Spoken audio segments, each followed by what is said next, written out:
नमस्कार, गोड्डा झार न्यूज में आप सबों का स्वागत है। आइए जानते हैं झारखंड की मुख्य बड़ी खबरों को। केंद्र सरकार के फैसले से झारखंड के 1 लाख टेट पास अभ्यर्थियों की जगी उम्मीदें।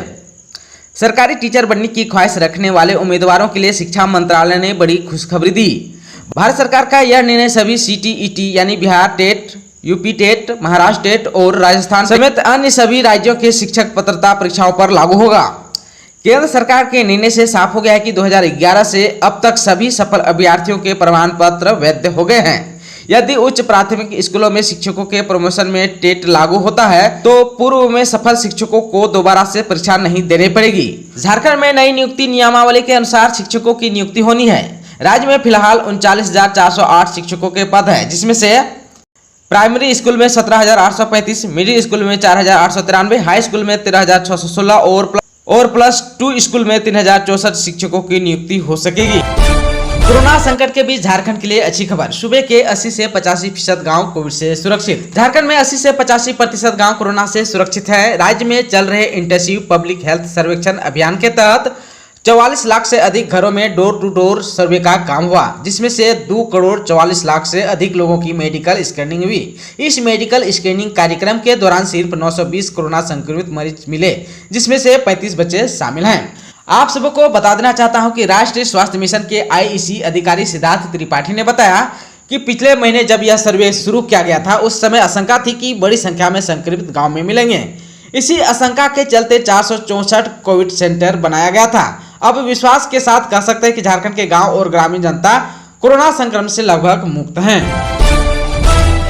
झारखंड में बिरसा हरित ग्राम योजना में नहीं दिख रहा है तेजी। मानसून आने को है पर अब तक नहीं खुदे गड्ढे। झारखंड में बिरसा हरित ग्राम योजना के तहत करीब 26,000 एकड़ भूमि पर पौधारोपण होना है और यह काम बारिश से पहले पूरा कर लेना है, लेकिन अब तक कई जिलों में इसके लिए गड्ढे भी नहीं खोदे गए हैं। पौधे लगाने के लिए शुरुआती चरण में सभी जिलों में कुल 29,99,203 गड्ढे करने थे, लेकिन अभी तक मात्र 63,555 गड्ढे ही बनाए गए हैं, यानी गड्ढे खोदने का प्रतिशत मात्र 2.12% है। दूसरे चरण में गड्ढा हो जाने पर बरसात शुरू होने से पहले पौधा लगा देना है, ताकि बरसात में पौधों की स्थिति अच्छी रहे।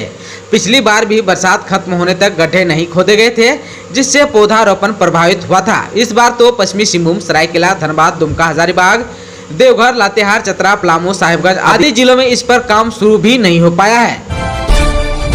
मौसम विज्ञान के आधार पर चक्रवाती तूफानों के कारण मई के महीने में ही भारी बारिश झेल चुके पूर्वी राज्यों में मानसून 15 जून तक पहुंच जाने की संभावना है।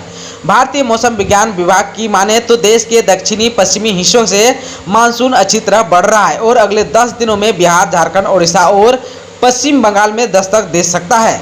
दक्षिण पश्चिमी समुद्र से उठा मानसून पश्चिमी और दक्षिणी राज्यों में दस्तक दे चुका है। साथ ही एक हफ्ते में बंगाल की खाड़ी में भी एक निम्न दबाव का क्षेत्र बनने की उम्मीद मौसम विभाग ने जाहिर की है, जिसके चलते इस साल मानसून के दौरान झारखंड में अच्छी बारिश की संभावना मौसम विभाग ने व्यक्त की है। रांची और आसपास मानसून आने तक बादल छाए रहने, हल्की बारिश होने और 40 किलोमीटर प्रति घंटा की रफ्तार तक हवाएं चलने का अनुमान भी दिया गया है। यह भी कहा गया है कि छत्तीसगढ़ में बन रहे निम्न दबाव वाले क्षेत्र का असर झारखंड के कई जिलों में पड़ेगा। जून महीने के पहले 4-5 दिनों में राज्य में 43 मिलीमीटर बारिश दर्ज की जा चुकी है।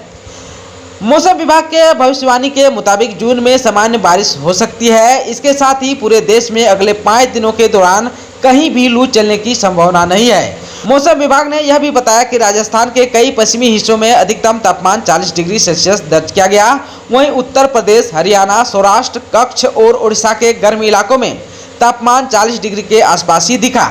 शुक्रवार को भी अधिकतम तापमान 43.2 डिग्री के साथ उत्तर प्रदेश का बांद्रा सबसे गर्म इलाका में रहा।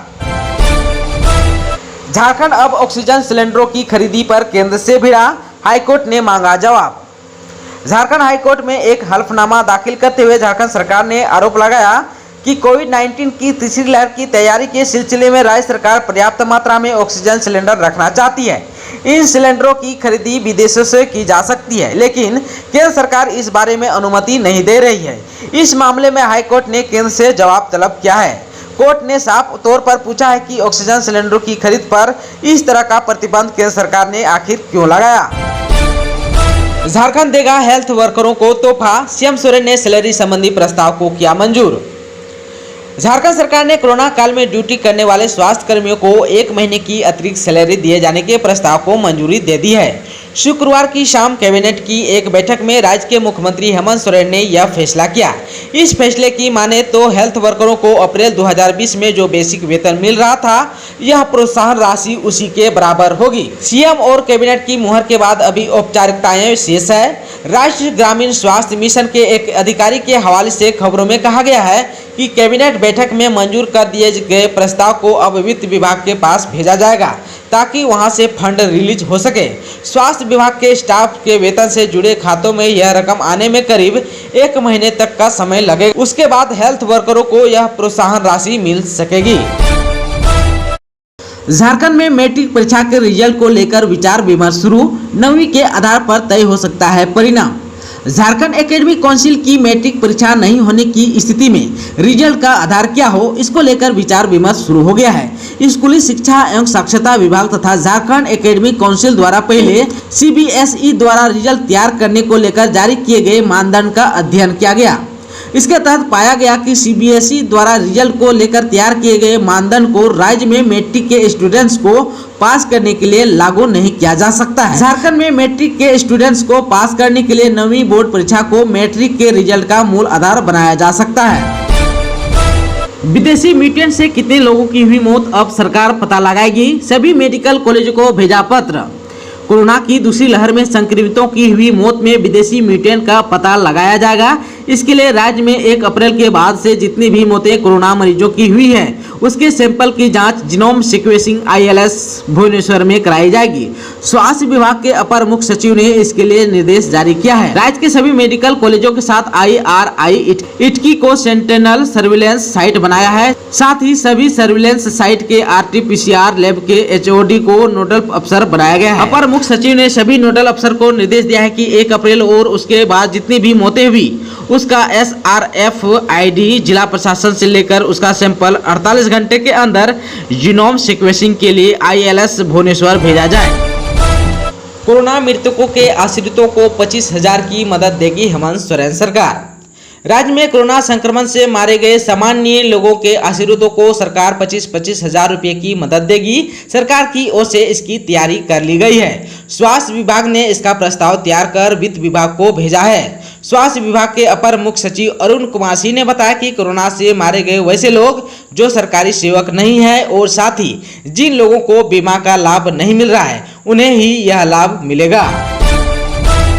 10 जून को महिलाएं करेगी पति की लंबी उम्र के लिए व्रत। पति की दीर्घायु, सलामती और सेहत की कामना को लेकर महिलाएं 10 जून को विधि विधान से वट सावित्री की पूजा करेगी। इसको लेकर महिलाओं में खास उत्साह देखा जा रहा है। महिलाएं तैयारियों में पूरी तरह जुट गई है। अभी बाजार पूरी तरह खुला ही नहीं, ऐसे में महिलाएं सुहाग के जोड़े और श्रृंगार की वस्तुओं की ऑनलाइन खरीदारी भी कर रही है। आप सबको बता देना चाहता हूं कि महिलाएं जो है निर्जला व्रत रखकर सुहाग की दीर्घ आयु की कामना करेगी। झारखंड की ट्रांसमिशन लाइन का काम बंगाल में रुका। झारखंड में बिजली के बेहतर आपूर्ति के लिए तैयार हो रहे संचालन नेटवर्क में बाधा पैदा हो रही है। बंगाल के बीच योजना पर सहमति के बावजूद वर्क ऑर्डर नहीं मिलने के कारण दोनों राज्य की सीमा पर बन रही झारखंड की संचालन लाइन का काम बंगाल में बंद कर दिया गया है। पुरुलिया जिला प्रशासन ने झारखंड ऊर्जा संचरण निगम को हिदायत दी है कि वर्क ऑर्डर उपलब्ध कराने तक काम नहीं करें। इस पर ऊर्जा विभाग ने तत्काल कार्रवाई करते हुए बंगाल सरकार को मामले से अवगत कराते हुए वर्क ऑर्डर प्राप्त करने के लिए अधिकारियों को निर्देश जारी किया है। जल्द ही यहां ट्रांसमिशन नेटवर्क का कार्य आरंभ हो जाएगा।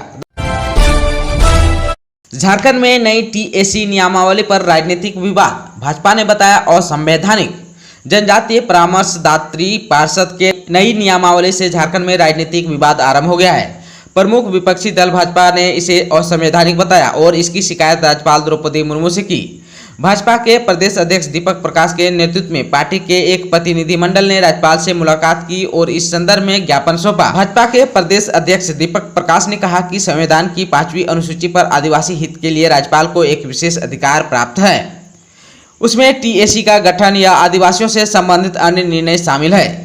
राज्य मंत्रिमंडल के द्वारा जनजातीय सलाहकार परिषद की संचालक नियमावली तैयार की गई और अधिसूचित की गई। यह राज्यपाल के अधिकारों और कर्तव्यों के ऊपर गैर संवैधानिक अतिक्रमण है।